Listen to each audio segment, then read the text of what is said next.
Glória.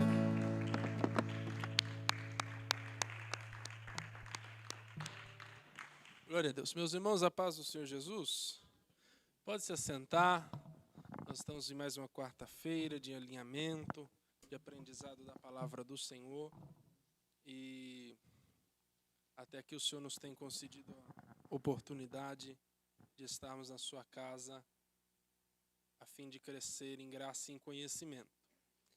Nós estamos dando sequência a uma série de estudos sobre as parábolas de Jesus e nós já vamos para a 10ª semana em que nós estamos estudando as parábolas de Jesus.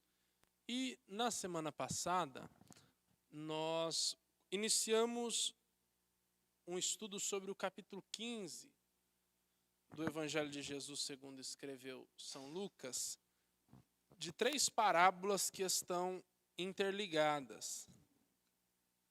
A parábola da ovelha perdida, a parábola da dracma perdida, e hoje nós vamos dar sequência falando do filho pródigo.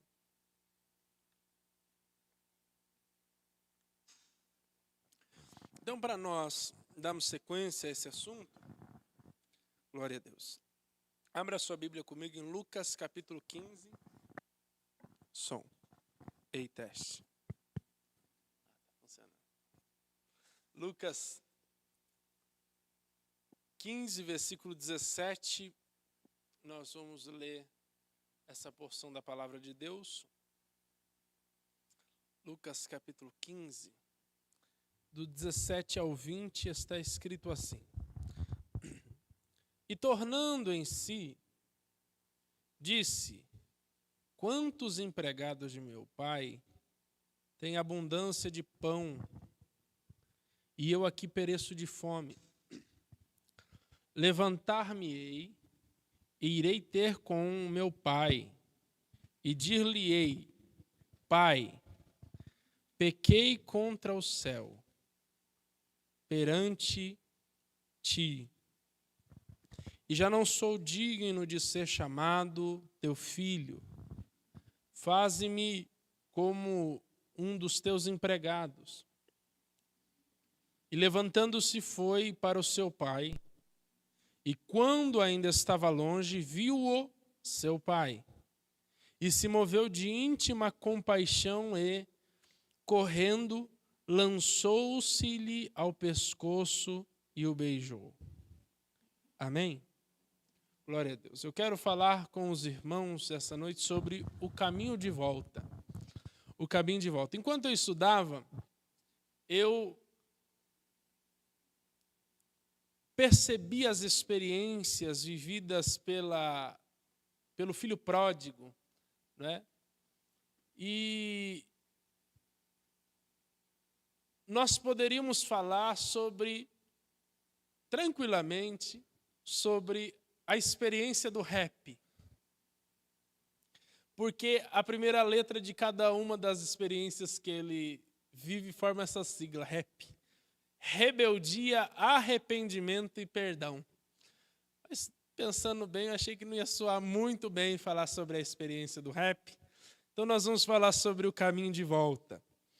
Glória a Deus. Então é preciso lembrar o contexto em que está inserida esta parábola. Jesus está em um lugar tomando uma refeição, quando os publicanos e pecadores se aproximam de Jesus. E quando eles se aproximam de Jesus, Jesus os recebe e se alimenta junto com eles. E ao se deparar com essa cena, os escribas e os fariseus, eles começam a questionar e a murmurar, dizendo que ele recebia os pecadores e comia junto com eles. E Jesus inicia a sua parábola, ou a sequência de parábolas que nós vemos a partir do versículo 3 do capítulo 15, contando as parábolas da ovelha perdida e da dracma. E ele dá a sequência contando-nos a parábola que é popularmente conhecida como a parábola do filho pródigo. E diferente do que muitos pensam, Pródigo não significa perdido. A palavra pródigo no dicionário da língua portuguesa significa aquele que dissipa os seus bens, que gasta mais do que o necessário, gastador, esbanjador, perdulário. Então, quando a Bíblia fala do filho pródigo, como essa parábola é conhecida, ela está falando de um filho que administrou mal a herança de seu pai e que esbanjou. E apesar dessa parábola ser conhecida como a parábola do filho pródigo, ela poderia ser chamada também de a parábola do pai amoroso. Porque a maior ênfase não é o ato de rebeldia e pecaminosidade do filho que pede a herança e a esbanja. Não é? Porque nós temos a tendência, e eu falei isso ou aqui ou em algum lugar a respeito desse assunto, que nós temos uma facilidade para o melodrama. Não é? O que sustenta as novelas, por exemplo, é essa conexão gerada no coração, na mente dos homens, das mulheres, com o drama. Então, qual é o enredo de qualquer novela mexicana? O casal se encontra no primeiro capítulo, se apaixonam, tragicamente se separam, e do primeiro ao capítulo 350, eles só estão se desencontrando. E daí no 351 eles se encontram e vivem felizes para sempre. A gente sabe que o resultado vai ser esse. Eles vão se encontrar, vão casar, vão formar família. Mas o que segura entre o primeiro e o 351º episódio é essa conexão com o melodrama, com o drama, com a tristeza, com o sofrimento. E é natural nós olharmos para a história do filho pródigo, a parábola do filho pródigo, e dizer, a ênfase aqui é a bobagem que ele fez. E todo o sofrimento que ele viveu a partir disso, as consequências a partir da sua decisão. Mas a ênfase do texto bíblico, da parábola de Jesus, não é o pecado do filho, mas o ato de amor e de misericórdia do pai ao receber de volta o filho que se havia afastado. Essa é a ênfase. Por isso que, além de parábola do filho pródigo, ela poderia tranquilamente ser chamada de a parábola do pai amoroso. Só que ao contrário também do pastor que foi buscar a ovelha e da mulher que revirou a casa em busca da dracma, o pai nesta parábola não sai à procura do filho que havia deixado a casa. Mas foi a lembrança, por isso a ênfase do pai amoroso, foi a lembrança da bondade do pai que levou o rapaz ao arrependimento e ao perdão. Ele estava lá na lama, no chiqueiro, querendo comer a lavagem do porco. E daí ele lembra, meu pai trata os seus empregados com fartura de pão. E eu aqui estou passando fome. Ele lembra da misericórdia do pai, da bondade do pai. E é isso que faz ele desejar retornar. E em Romanos capítulo 2, versículo 4, o apóstolo Paulo escreve o seguinte: ou desprezas a riqueza da sua bondade, e tolerância, e longanimidade, ignorando que a bondade de Deus é quem te conduz ao arrependimento. O que nos conduz a uma vida de arrependimento, de mudança, de transformação, é a bondade de Deus. E a parábola vai nos apresentar 3 experiências vividas pelo rapaz no caminho de volta para casa. 3 experiências. Entre a saída e o retorno para casa, a Bíblia relata 3 experiências. A primeira experiência é a rebelião, dos versículos 11 a 16 de Lucas 15.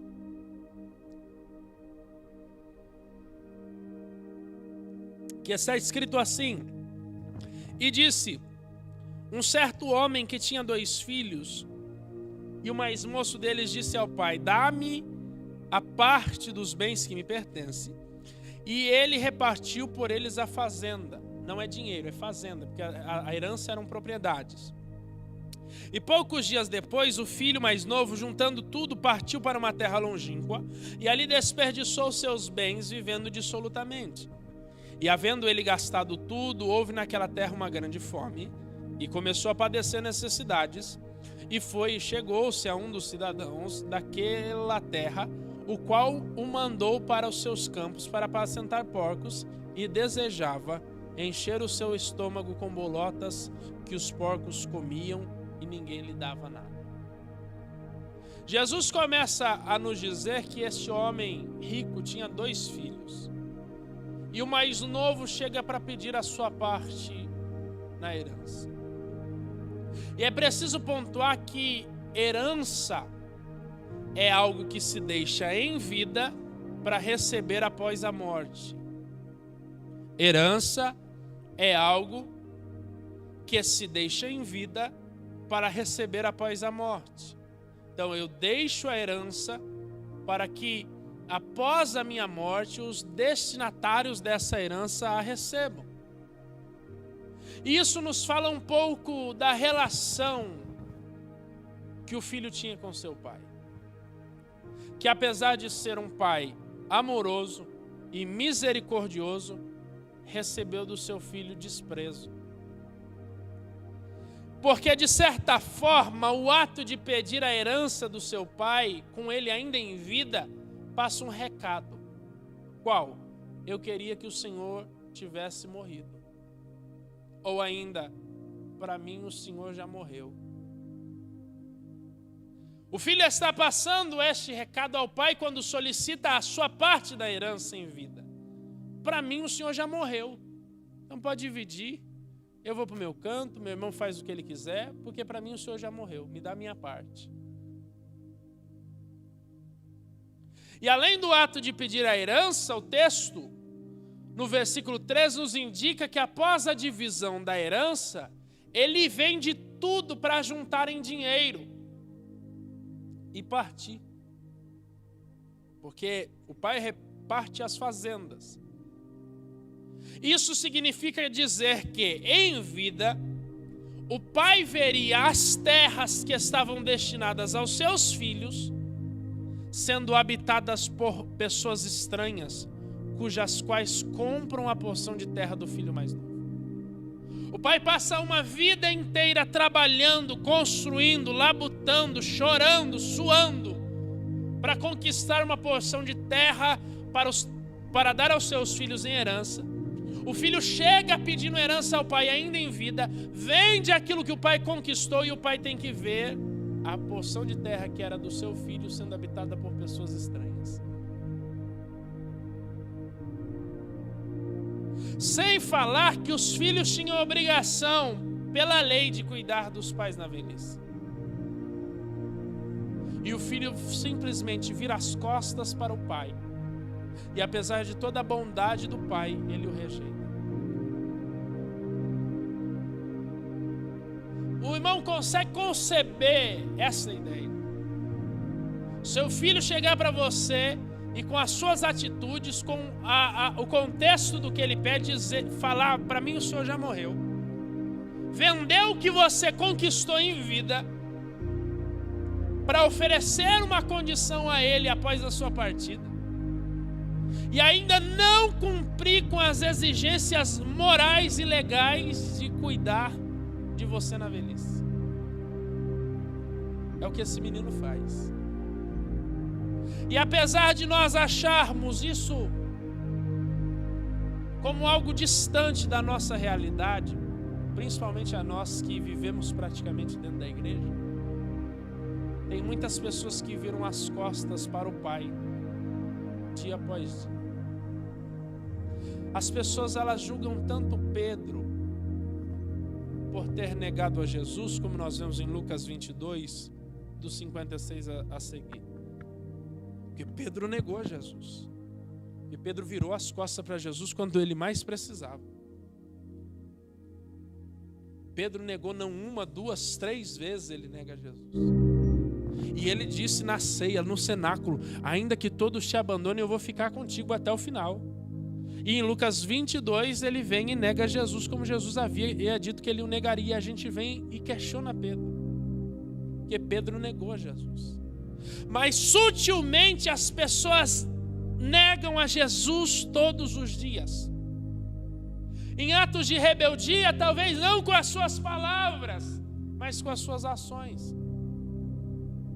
Essas pessoas negam a Jesus como Pedro e viram as costas para o pai como pródigo, quando elas têm um momento reservado para tudo, menos para Deus. Tem a hora de assistir TV, e é uma hora sagrada. Você trabalha o dia inteiro e chega no final da tarde, quando você chega em casa ou no início da noite, tira o sapato, toma um banho, se toma café, se janta, vai jantar e senta no sofá.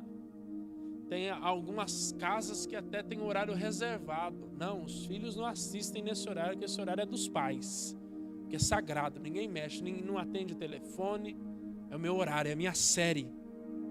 Tem horário sagrado para assistir TV.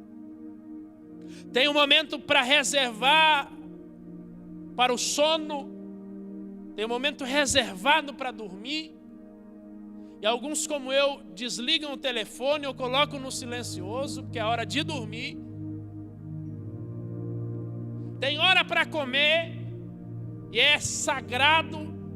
Meu avô materno tem muito esse costume. Você chega na casa dele todos os dias, meio-dia é hora do almoço. Tem hora para comer. Tem dia no mês reservado para passear. Mas não tem hora reservada para ler a Bíblia. Não tem momento sagrado reservado para oração.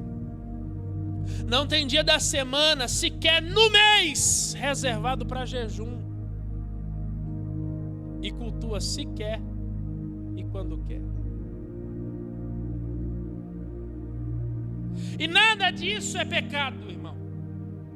Das coisas que eu falei que nós separamos. Não é pecado reservar um momento para você assistir TV. Não é pecado reservar um momento para você dormir, que aliás dormir é necessidade. Não é pecado reservar momento para comer. Você precisa se alimentar. É necessidade biológica. Não é pecado ter dia reservado para passear. Mas eu vou lhe dizer que é pecado e nós viramos as costas para Deus quando todas essas coisas têm uma agenda fixa no nosso calendário. Mas ler a Bíblia, orar, ter um dia para jejuar, ter dias na semana para cultuar, não estão. E parece uma coisa às vezes absurda, mas são coisas simples. Se nós acrescentássemos a nossa rotina, como o exercício físico, por exemplo, se torna uma disciplina e com o passar do tempo você sente falta. Nós precisamos reservar um momento para ler a palavra. Nós precisamos reservar um momento para a oração, que ninguém nos interrompa. Em casa já virou costume, quando alguém me vê de joelho, nem vem conversar comigo, porque eu não viro para responder. O céu pode estar caindo. Eu só paro se alguém bateu a cabeça no chão e está em coma. Porque é o momento de falar com Deus. Quando você está no telefone com alguém e é uma conversa importante, alguém vem tentar te interromper, o que você faz? Espera um minuto, eu estou no telefone. E por que a gente não faz isso na oração? Espera um minuto, eu estou falando com Deus.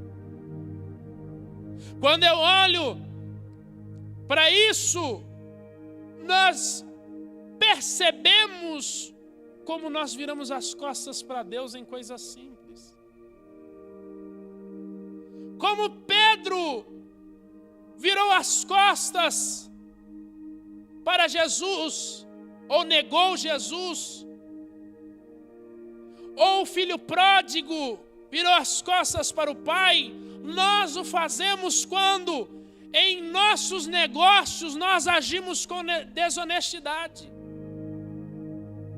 Quando nós vendemos algo mais que o preço justo. Inclusive Lutero tinha uma frase muito interessante, ele dizia assim: você quer ser um sapateiro fiel a Deus, que sirva a Deus com o seu sapato? Faça um bom sapato e venda por um preço justo. Mas nós viramos as costas para Deus quando nós agimos dessa forma. Nós viramos as costas para Deus e negamos a Jesus quando nós lesamos os nossos compradores, vendendo produtos com defeito como se fossem de primeira linha. Aqui não tem disso. Na plenitude da fé não tem disso. Mas em alguns lugares aí, no Alto Tietê, tem de monte. Nós viramos as costas para o Pai e negamos a Jesus quando nós recebemos troco a mais e não devolvemos. E quando não, dizemos que está faltando dinheiro ainda. Eu falava sobre isso em uma sala de aula há um tempo atrás e um menino deu este exemplo. Pessoas que às vezes não recebem o troco errado e falam que está faltando. Nós negamos a Jesus e viramos as costas para o Pai quando em nossas vidas nós recebemos a chamada de Deus, mas nós nos recusamos a exercer. Quando nós sabemos da nossa chamada, mas com todas as forças a gente foge. A gente sabe para que nasceu, sabe para que veio, sabe para que está aqui, mas foge. Nós negamos a Jesus e viramos as costas para o Pai quando nós aceitamos a fazer, mas fazemos de qualquer forma. Porque também é outro extremo. Nós temos o extremo daqueles que fogem com todas as forças. Não quero fazer, não tenho habilidade para fazer, não tenho prontidão para fazer, não tenho conhecimento para fazer. Sabe que tem que fazer, mas não faz. Mas nós também temos o outro extremo. Qual é o outro extremo? Quem decidiu fazer, mas faz de qualquer jeito. Prega, mas não se prepara. Ou quando se prepara, prega a mesma mensagem o ano inteiro. Intercede, mas não jejua. Quer servir no diaconato, mas não tem compromisso com a equipe.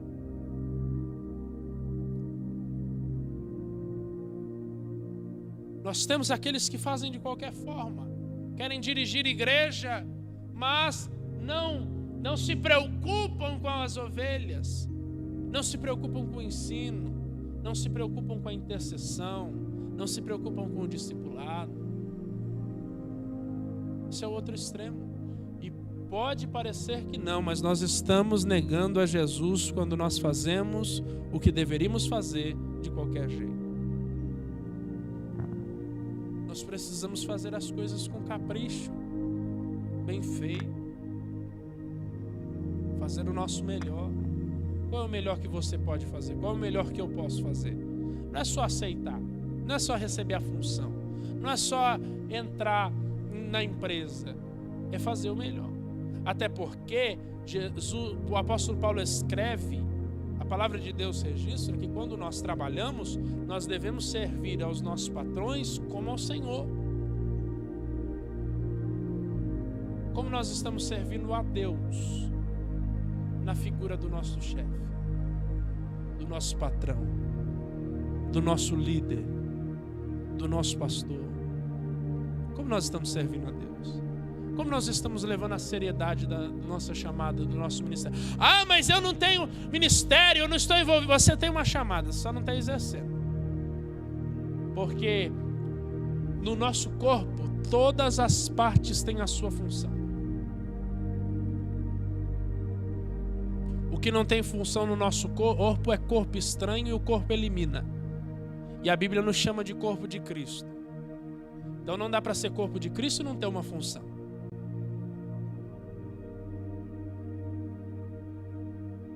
Mas nós também negamos e viramos as costas quando simplesmente não temos vontade nenhuma de servir. Quando nós não temos vontade nenhuma de se entregar. Nós negamos a Jesus, viramos as costas para o Pai todos os dias, sempre ou quase sempre, não em ações escandalosas.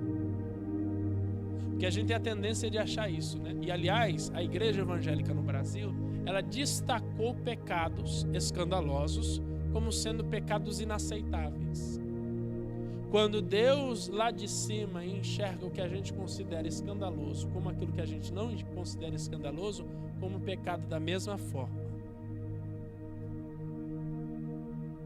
E nós não negamos Jesus nas atitudes escandalosas. Eu acredito que ninguém aqui matou ninguém. Ou alguém matou alguém e veio para a igreja direto. Eu acredito aqui que ninguém assaltou um banco. Ou o porta-mala está cheio de dinheiro. Mas nós negamos a Jesus nas pequenas atitudes do nosso cotidiano. Em muitos casos, nós somos filhos pródigos e precisamos nos despertar para correr de volta ao centro da vontade de Deus e para a casa do Pai. Porque às vezes, como a mulher que perdeu a dracma, nós estamos perdidos dentro da casa do Pai. Nas pequenas coisas, nos pequenos valores. A segunda experiência que o filho pródigo tem no caminho de volta é a experiência do arrependimento. A primeira é da rebeldia, a segunda é do arrependimento. Dos versículos 17 a 19, a Bíblia nos mostra que após a saída da casa do Pai, nos é revelado a que nível de degradação o filho mais novo chega. Como diz o salmista no Salmo 42, verso 7, a parte A, um abismo chama o outro. E quando pensa que não dá para piorar, piora. Ele nega o pai, ele vende a herança, ele parte para uma terra longínqua. E a queda iniciou com a simples atitude de se afastar da casa do pai. E após isso a vida dele desce ladeira abaixo. Ele vai para a terra longínqua, ele gasta os seus bens. O texto ainda faz questão de dizer que foi desperdício. Ele não investiu, ele não gastou administrando bem administrado, ele desperdiçou de forma desregrada. E como se não bastasse estar na miséria, agora ele vai chegar ao fundo do poço. Como? Pastoreando porcos. E tudo que envolvia porcos para os judeus era considerado algo imundo. O judeu não podia comer carne de porco, muito menos se aproximar de um porco. Ele não podia tocar no porco, porque senão ele estava cerimonialmente impuro. Agora você imagina, se não pode comer, não pode tocar, não pode chegar perto, como seria degradante um judeu pastorear porcos. E agora, como se ele já não bastasse estar no fundo do poço, ele vai rolar na lama. Porque de tanta fome, ele vai desejar comer a comida dos porcos. Sabe o que é um ser humano ter tanta fome que ele desejar comer lavagem?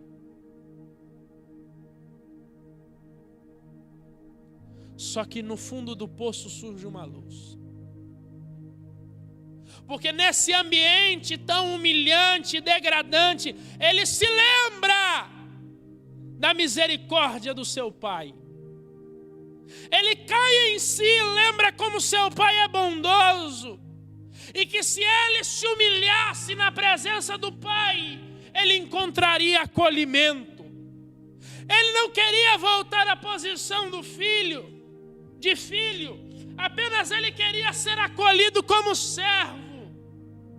Mas o que de fato ele queria, com todas as suas forças, era voltar para a casa do Pai. E que coisa extraordinária é cair em si e perceber o quanto se precisa de Deus.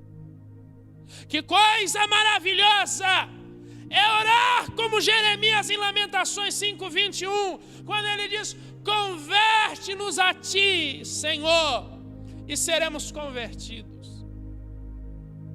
Renova os nossos dias como dantes.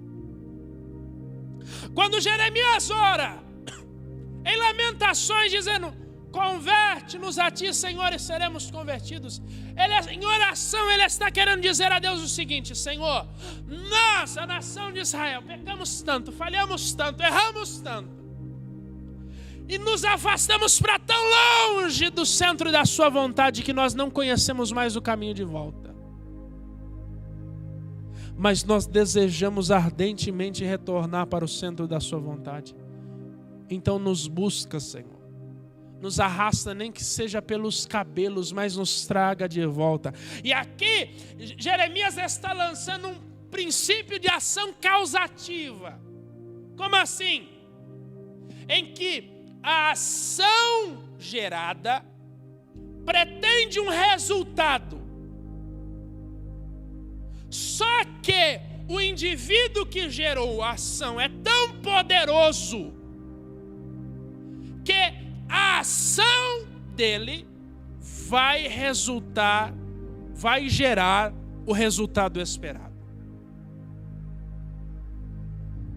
Ele está dizendo: o Senhor é tão poderoso que se o Senhor desejar nos converter a ti, nós não teremos outra opção senão nos convertermos ao Senhor. Porque quando o Senhor decide converter um coração, não há quem se recuse prostrar-se diante de ti. Converte-nos a ti e seremos convertidos. Renova os nossos dias como dantes. Dia após dia nós precisamos ser resgatados por Deus. Do inimigo, da calúnia, da mentira, não, de nós mesmos. Porque se nós estivermos resgatados de nós mesmos, firmados em Deus, não tem calúnia, não tem inveja, não tem macumba que nos pegue. O nosso maior inimigo não é o diabo, somos nós mesmos. Que se as brechas estiverem fechadas, o diabo não entra. Segundo Crônicas 7,14, a palavra de Deus diz: se o meu povo, que se chama pelo meu nome, se humilhar e orar e me buscar e se converter dos seus maus caminhos, eu ouvirei dos céus, perdoarei os seus pecados e sararei a sua terra. E a gente gosta de ouvir que Deus vai ouvir a oração, Deus vai perdoar os pecados, Deus vai sarar a terra. E sarar a terra significa dizer que a terra vai voltar a dar o seu fruto. Se ela vai voltar a dar o seu fruto, vai voltar a ter alimento, vai voltar a ter prosperidade, vai voltar a ter mercadorias para venda. Se tem mercadorias, tem prosperidade, tem dinheiro, tem riqueza. Se tem alimento, tem força. E a gente gosta disso, mas a gente ignora que a primeira parte diz: se o meu povo se humilhar e orar e me buscar e se converter dos seus maus caminhos. A segunda experiência que ele tem é o arrependimento. E esse desejo está latente no coração de Deus para nós.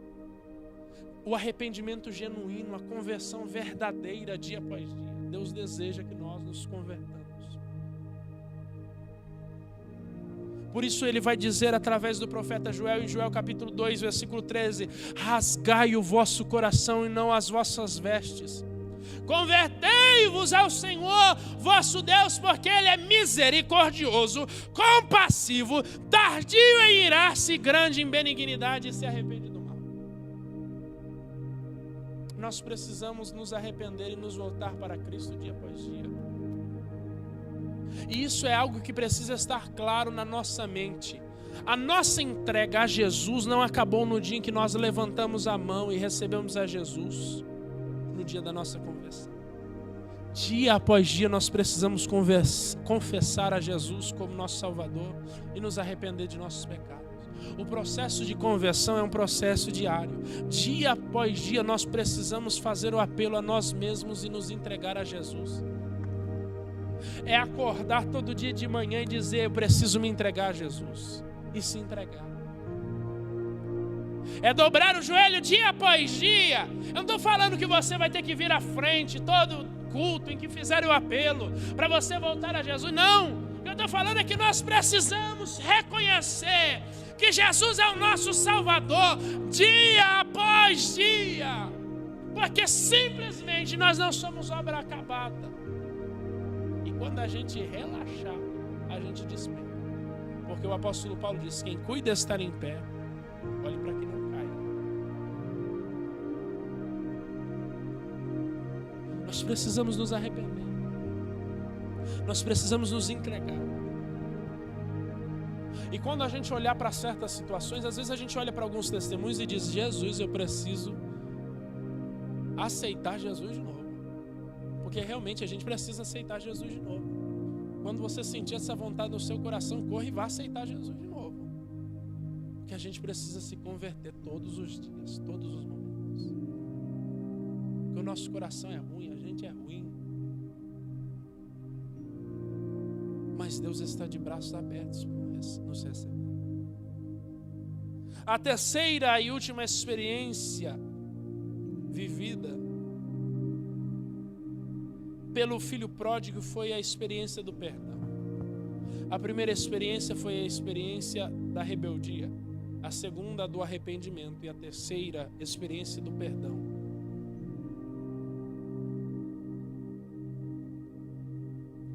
Dos versículos 20 a 24.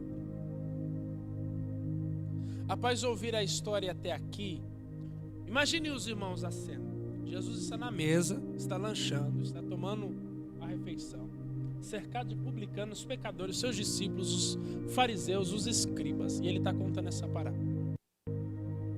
Ao ouvir a história até aqui, naturalmente, baseado na cultura judaica e na cultura do Oriente Médio em si, os fariseus naturalmente esperavam que o pai pegasse um pedaço de madeira, ou até mesmo uma tira de couro, e sentasse o rei no couro do filho que estava voltando.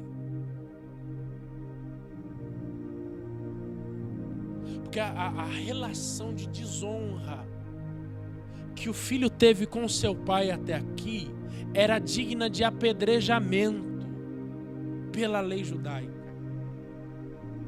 Então os fariseus estão esperando que Jesus vai concluir a história dizendo que o pai, ao ver o filho chegando, se despontando no horizonte, saiu pelo portão com a tira de couro cozida, com um reio de cavalo, e sentou o couro até o menino perder as forças. É o que os fariseus estão esperando.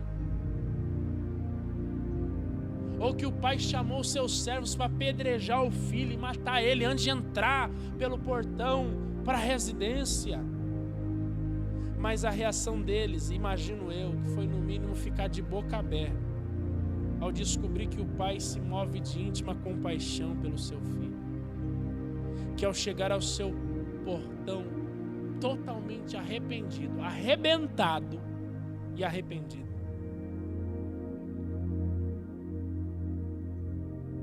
ele agarra o seu filho e o beija no pescoço e ouve a declaração do seu filho. E diferente do que muitos pensam, Deus equilibra a balança. Deus não deixa nem o pecado impune sem correção, nem abandona aquele que está sendo corrigido sem receber de braços abertos quando esse se arrepende. Porque quando uma pessoa peca, o que a gente quer, ou aliás, quando alguém descobre o pecado de uma pessoa, que todos pecam, mas quando se descobre o pecado de alguém, o que a gente quer é que essa pessoa seja escorraçada, disciplina, põe de banco, afasta da comunhão, proíbe de tomar santa ceia. Só que Deus nem deixa impune o pecado, nem também abandona. Porque a gente quer que essa pessoa seja escorraçada, mas também não quer tratar essa pessoa. Porque essa pessoa pecou e está ferida, porque pecado gera ferida na alma. Ela está ferida pelo próprio erro dela. Que ela pecou contra o outro, pecou contra si mesma, pecou contra Deus. Então ela está no estado de ferida aberta, por uma situação que talvez ela mesma causou, sim. E ela precisa de correção? Sim, é lógico. Mas ela vai ser abandonada na correção? Também não. Então Deus equilibra a balança. E é por isso que no Salmo de número 30, verso 5, o salmista diz: porque não passa de um momento a sua ira, mas o seu favor dura uma vida inteira. A ira do Senhor para correção, ela vem, mas o favor de Deus dura por toda a nossa vida. E é por isso que Deus diz, através da vida do escritor aos Hebreus, que o Senhor corrige aquele a quem Ele ama e açoita todo aquele que recebe por filho. E o salmista conclui na parte B do verso 5 do Salmo de número 30, que o choro dura uma noite, mas a alegria vem pelo amanhecer. E olhe para cá, e talvez isso aqui vai corrigir, deixar alguém de boca aberta. O salmista aqui não está falando de provação, não. Porque a gente fala assim, não, vai passar. O choro dura uma noite, mas a alegria vem pelo amanhecer. O texto não está falando disso. O texto está falando de correção. A correção de Deus para nós gera choro. Mas ainda que o choro dure uma noite, a alegria vem pelo amanhecer, porque ao amanhecer a gente reconhece o porquê Deus nos corrigiu e percebe que Deus só nos corrigiu para o nosso bem. Então, ainda que o período da noite pode ser tomado pelas lágrimas por conta da dor de ser corrigido, quando o sol irromper pela manhã, nós vamos perceber o porquê Deus nos corrigiu e a alegria virá junto ao amanhecer. O fato é que Deus perdoa aqueles que se arrependem dos seus pecados. Você e eu podemos ter errado e falhado, mas se nós voltarmos para Deus, se nos voltarmos para o Senhor com arrependimento em nosso coração, Ele nos perdoará. O Salmo de número 86, verso 5, o salmista escreve: Tu és bondoso e perdoador, sendo rico em graça com todos os que te invocam. No Salmo de número 103, verso 2 a 4, o salmista diz: bendiz, ó minha alma, o Senhor, e não te esqueça de nenhum só de seus benefícios. Ele quem perdoa todas as tuas iniquidades, quem sara as tuas enfermidades, quem da cova redime a tua alma e te coroa de graça e de misericórdia. Não se esqueça que até aqui Deus tem perdoado, Deus tem tratado com amor, com misericórdia, tem nos recebido. Se nós voltarmos para os portões da casa do Pai em arrependimento e contrição, Ele virá até nós, Ele nos abraçará, Ele nos levará. E olha o que Deus vai dizer. Isso aqui não é o profeta Isaías que está dizendo. Dicção. Não é o profeta Isaías que está dizendo. É a boca de Deus, através de Isaías, dizendo em Isaías 43, 25. Eu mesmo, só o que apago as tuas transgressões por amor de mim, e dos teus pecados não me lembro mais. Você se arrependeu? Pediu perdão, Deus lhe perdoou, e o pecado ainda está remoendo na sua mente. Eu quero lhe dizer que Deus lançou no mar do esquecimento. Nem Ele se lembra mais. E não é porque Deus sofre de amnésia, não, é porque Ele decidiu não se lembrar. E porque eu e você tantas vezes levantamos questão daquilo que Deus não faz questão de se lembrar. Essa é boa. Por quê? Porque nós levantamos e fazemos questão daquilo que Deus não faz questão de se lembrar.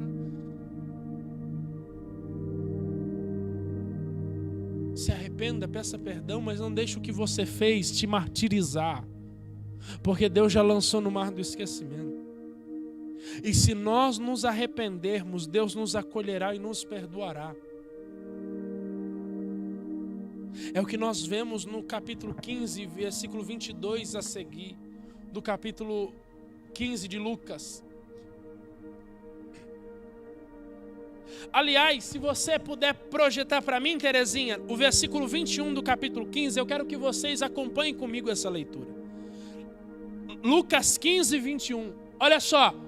E o filho lhe disse, isso aqui é o filho dando uma declaração. O filho lhe disse: Pai, pequei contra o céu e perante ti, e já não sou digno de ser chamado teu filho.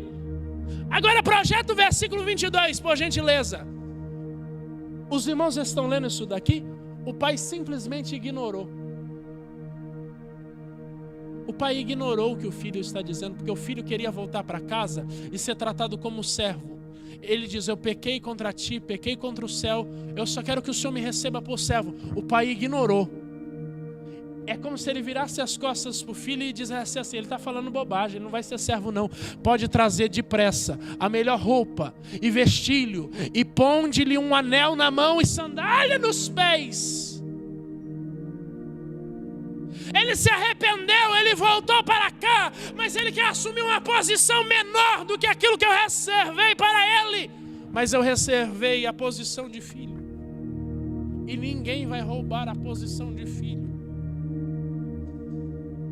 Aí ele dá sequência no versículo 23. Trazei o bezerro cevado, matai-o e comamos e alegremo-nos. Versículo 24. Porque este meu filho, encerra aqui, estava morto e reviveu, tinha se perdido e foi achado, e começaram a alegrar-se.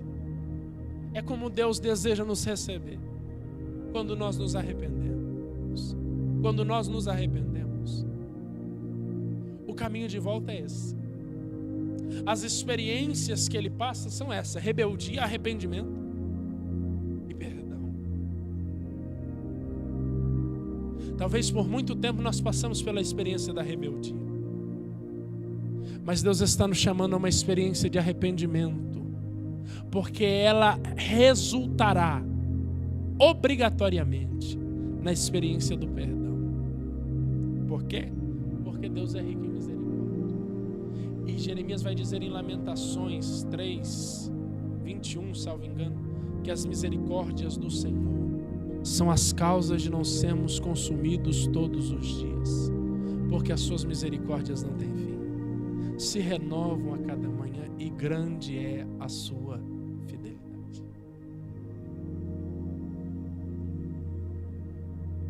Essa foi a experiência de hoje. E nós, não importa quanto tempo nós tenhamos de casa, não importa qual seja a nossa posição eclesiástica, é isso que Deus espera de nós.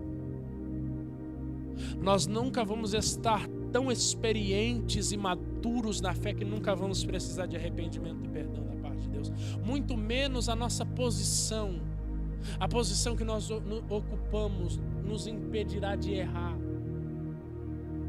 e de necessitar do perdão de Deus. Nós precisamos nos arrepender. Mas se nós nos arrependermos, Deus está de braços abertos para nos receber. Há perdão de Deus para ser liberado sobre nós. Deus quer receber os que foram rejeitados por todos. Deus quer receber aqueles que foram abandonados por todos. Tudo que nós precisamos fazer é nos arrepender. Que nós poderemos desfrutar de todo o amor que Deus tem para liberar por nós.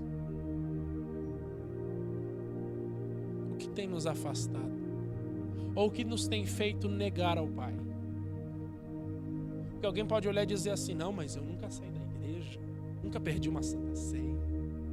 Mas nós vimos que muitas vezes nós negamos ao Pai nas pequenas ações, onde nós temos negado a Jesus e virado as costas para o Pai. E é nisso que Deus quer que nós nos arrependamos. E se nós nos arrependermos dessas pequenas negações que nós fazemos no cotidiano, Deus tem perdão para nós. Então curve a sua cabeça e comece a lembrar-se das pendências dessa semana. Não vai muito longe não, dessa semana.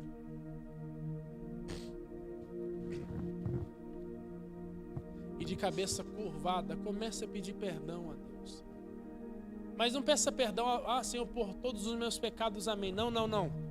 Pecado tem nome, tem sobrenome, tem RG, tem CPF.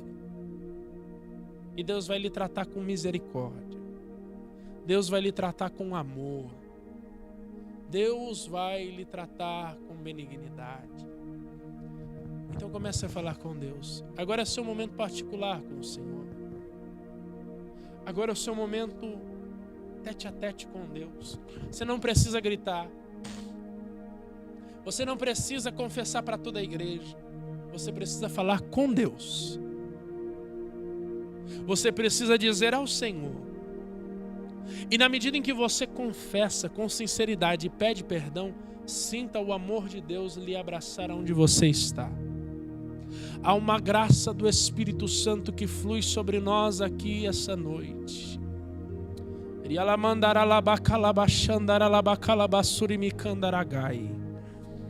E essa graça vai começar a lhe abraçar onde você está na medida em que você sinceramente se arrepender.